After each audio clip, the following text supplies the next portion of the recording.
کیا تمہیں معلوم نہیں کہ آسمانوں اور زمین کی سلطنت اللہ ہی کی ہے اور اللہ کے سوا تمہارا کوئی دوست اور مددگار نہیں، اور مشرق اور مغرب سب اللہ ہی کا ہے، تو جدھر بھی تم رخ کرو ادھر ہی اللہ کی ذات ہے۔ بے شک اللہ صاحب وسعت ہے، باخبر ہے، وہی آسمانوں اور زمین کا پیدا کرنے والا ہے، اور جب کوئی کام کرنا چاہتا ہے تو اس کو ارشاد فرما دیتا ہے کہ ہو جا، تو وہ ہو جاتا ہے۔ سو تم مجھے یاد کیا کرو، میں تمہیں یاد کیا کروں گا، اور میرا احسان مانتے رہنا اور میری ناشکری نہ کرنا۔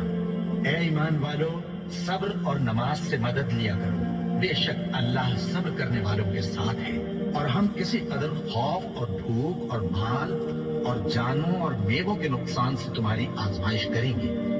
اور صبر کرنے والوں کو بشارت سنا دو کہ ان لوگوں پر جب کوئی مصیبت واقع ہوتی ہے تو کہتے ہیں کہ ہم اللہ ہی کا مال ہیں اور اسی کی طرف لوٹ کر جانے والے ہیں۔ اور اے پیغمبر، جب تم سے میرے بندے میرے بارے میں دریافت کریں تو انہیں معلوم ہو کہ میں تو تمہارے پاس ہی ہوں۔ جب کوئی پکارنے والا مجھے پکارتا ہے تو میں اس کی دعا قبول کرتا ہوں، تو ان کو چاہیے کہ میرے حکموں کو مانیں اور مجھ پر ایمان رکھیں تاکہ نیک رستہ پائیں۔ اس وقت تم میں سے دو جماعتوں نے جی چھوڑ دینا چاہا، مگر اللہ ان کا مددگار تھا، اور مومنوں کو تو اللہ ہی پر بھروسہ کرنا چاہیے۔ اور اس مدد کو تو اللہ نے تمہارے لیے ذریعہ بشارت بنایا، یعنی اس لیے کہ تمہارے دلوں کو اس سے اطمینان حاصل ہو، ورنہ مدد تو اللہ ہی کی طرف سے ہوتی ہے جو غالب ہے، حکمت والا ہے۔ اور بددل نہ ہونا اور نہ غم کرنا، اگر تم سچے مومن ہو تو تم ہی غالب رہو گے۔ یہ تمہارے مددگار نہیں ہے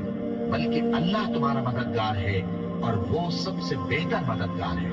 وہ وقت بھی یاد کرنے کے لائق ہے جب تم لوگ دور بھاگے جاتے تھے اور کسی کو پیچھے پھر کر نہیں دیکھتے تھے، اور رسول اللہ صلی اللہ علیہ وآلہ وسلم تم کو تمہارے پیچھے کھڑے بلا رہے تھے، تو اللہ نے تم کو غم پر غم پہنچایا تاکہ جو چیز تمہارے ہاتھ سے جاتی رہی یا جو مصیبت تم پر واقع ہوئی ہے اس سے تم غمگین نہ ہو۔